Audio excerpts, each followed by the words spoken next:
High guys, welcome back to my channel. അങ്ങനെ Meiyazhagan എന്ന് പറയുന്ന സിനിമ കണ്ടിരിക്കുകയാണ് guys. Yes, it's absolutely good movie.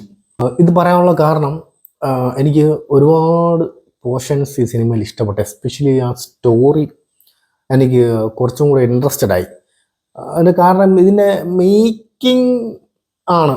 Of course making is good, but overall എനിക്ക് ഏറ്റവും കൂടുതൽ ഇഷ്ടപ്പെട്ടത് ഇതിൻ്റെ ആ ഒരു സ്റ്റോറി പോകുന്ന വഴി എനിക്ക് ഒരുപാട് ഇഷ്ടപ്പെട്ടു. പടം ഭയങ്കര സ്ലോ പേസ് ആണ്. പക്ഷേ സ്ലോ പേസ് എനിക്ക് തോന്നുന്നു 3 മണിക്കൂർ സംതിങ് ഉണ്ട്. പക്ഷേ സ്ലോ പേസ് ആണെങ്കിലും നമ്മളിങ്ങനെ കണ്ടുകൊണ്ടിരിക്കും. അതാണ് സിനിമ പോകുന്ന വഴി.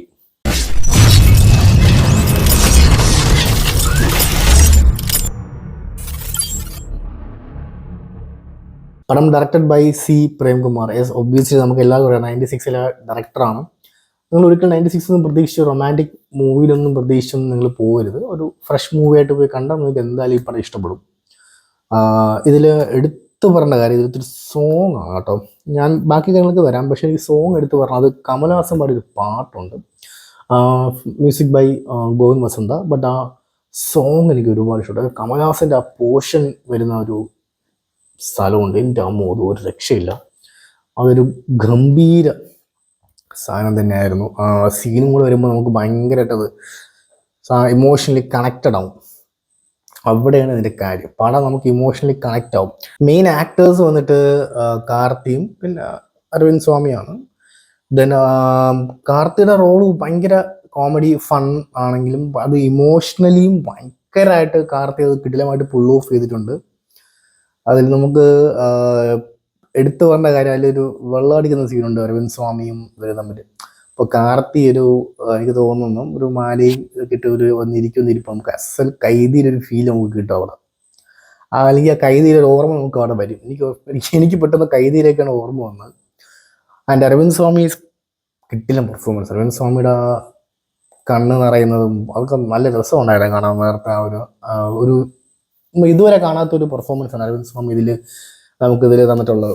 ഡൗൺ ടു എർത്ത് ആയിട്ടുള്ള ഒരു അരവിന്ദ് സ്വാമി നമുക്കിതിൽ പെർഫെക്റ്റ് ആയിട്ട് നമുക്ക് കാണാൻ പറ്റും ആ ഒരു ക്യാരക്ടറിൽ. എനിക്ക് പടം കുഴപ്പമില്ല, നല്ലൊരു പടം പോലെ എനിക്ക് തോന്നി. പിന്നെ ഇതിൻ്റെ ബാക്ക്ഗ്രൗണ്ട് സ്കോറൊക്കെ അടിപൊളിയായിരുന്നു. ഒബ്വിയസ്ലി ഇതിൻ്റെ മേക്കിംഗ് എനിക്കൊരു നെഗറ്റീവായിട്ട് തോന്നിയത് ക്ലൈമാക്സ് പിന്നെയും വലിച്ച് നീട്ടിയോ എന്നുള്ളൊരു ഫീൽ എനിക്ക് തോന്നി പേഴ്സണലി. അത് ചോദിച്ചു കഴിഞ്ഞാൽ ബാക്കിയെല്ലാം അടിപൊളിയായിരുന്നു. നമുക്ക് 96-ൽ തരുന്ന അവസാനത്തൊരു വിഷമം നമുക്ക് അവസാനം അങ്ങനെ കൊണ്ടുവരും. അതുപോലെ കൊണ്ട് എൻഡ് ചെയ്യൂ എന്നൊക്കെ ചോദിച്ചു. പക്ഷേ നമുക്ക് അവിടെ ഒരു ട്വിസ്റ്റൊക്കെ കൊണ്ട് തരുന്നുണ്ട്. ഞാൻ ഒന്ന് കൂടുതൽ പറയുന്നില്ല സ്റ്റോറിയിലേക്ക്. നിങ്ങൾ ഉറപ്പായിട്ടും എനിക്ക് തിയേറ്ററിൽ എക്സ്പീരിയൻസ് ചെയ്യുന്ന എൻ്റെ സിനിമയാണെന്ന് എനിക്ക് തോന്നുന്നത് നല്ലൊരു പടം തന്നെയാണ് മെയ് അഴകൻ എന്ന് പറയുന്നത്.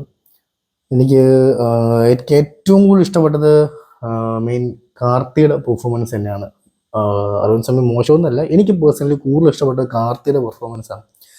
അതിൽ കാർത്തിയുടെ വൈഫായിട്ട് വരുന്ന പുള്ളിക്കാരുടെ പേര് എനിക്ക് നമ്മുടെ ജനഗണമന സെക്കൻഡ് പാർട്ടിലൊക്കെ ഉണ്ട്. മെയിനായിട്ട് പ്രത്യേകൻ്റെ വൈഫായിട്ട് വരുന്ന പുള്ളിക്കാരി തമിഴ് സിനിമയിലൊക്കെ നല്ലൊരു പേരുള്ള പുള്ളിക്കാരിയാണ്. ആ ഒരു ഇതിലും ഒരു നടിയെന്നുപരി ഇതിലും ആ ഒരു റോളുണ്ട് ആ പുള്ളിക്കാരിക്ക്. വെറുതെ ഒരു നടിയെന്നല്ല, ഒരു റോളുണ്ട്, നല്ല റോളുണ്ട് പുള്ളിക്കാരിക്ക്.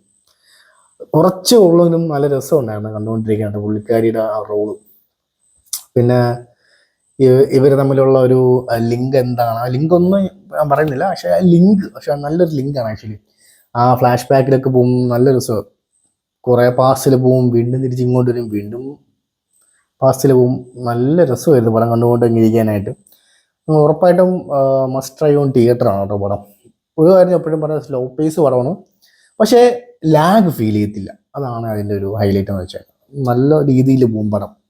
എല്ലാ കാര്യങ്ങളും എക്സൈറ്റായിട്ട് എടുത്തെടുത്ത് റിയലിസ്റ്റിക് ആയിട്ട് എല്ലാം കാണിക്കും. പച്ചയ്ക്ക് നല്ല രസമായിട്ട് എല്ലാം കാണിക്കും.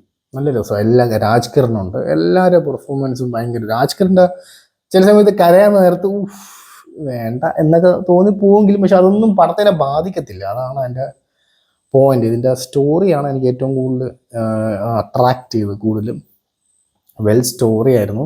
പ്രൊഡ്യൂസ് ചെയ്തത് 2D films, which means Surya and Jyothika ആണ് എൻ്റെ പ്രൊഡ്യൂസർ.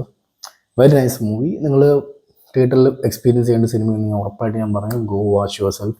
നിങ്ങളുടെ കമൻസ് ഒന്ന് താഴെ കണ്ടിട്ടുണ്ടെങ്കിൽ അത് കമൻറ്റ് ചെയ്യാൻ ശ്രമിക്കുക. ഓക്കെ, അപ്പം ചാനൽ സബ്സ്ക്രൈബ് ചെയ്യുന്ന കാര്യം ഒന്ന് ആലോചിക്കുക. സൈൻ ഓഫ് ഫ്രം KC എല്ലാം ആവട്ടെ. ബൈ. വന്ന് കണ്ണു പൊത്താം, കണ്ടുവെന്ന് കള്ളം ചൊല്ലാം, കാണാത്ത കഥകളിലെ രാജാവും റാണിയുമാകാം, ഓണവില്ലും കൈകളിലേന്തി ഊഞ്ഞാലാടാം.